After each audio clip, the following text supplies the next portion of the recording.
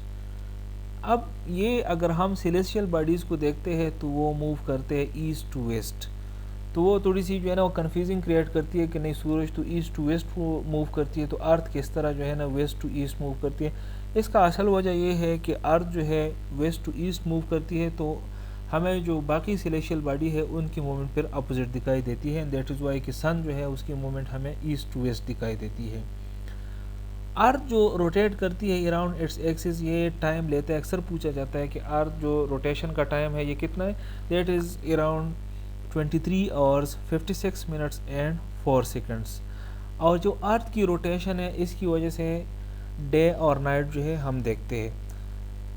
پھر ارتھ کی ریولوشن کیا ہے؟ ارتھ کی ریولوشن جو ہے جو ارتھ سورج کے ارد گرد ایک سال میں جو چکر لگاتی ہے اس کو ارتھ ریولوشن کہا جاتا ہے. ارتھ ریوالو اراؤنڈ دا سن. اکثر اس کے بارے میں بھی ایگزیکٹ ٹائم پوچھا جاتا ہے. That is 365 days 5 hours 59 minutes and 16 seconds. اور اس مومنٹ کی وجہ سے ہم دیکھتے ہیں کہ سیزنز بدلتے ہیں. ونٹر آتا ہے, آٹم آتا ہے.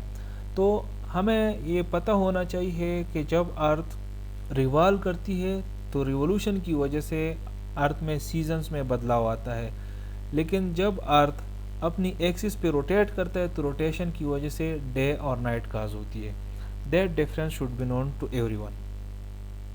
Question 20 is, how can we symbolically write the ozone gas? Ozone gas کو سمبالیکلی کس طرح لکھا جاتا ہے یا مطلب کیمیکل نیم جو ہے اوزون لیئر کا وہ کس طرح لکھا جاتا ہے؟ The correct option here is option C O3.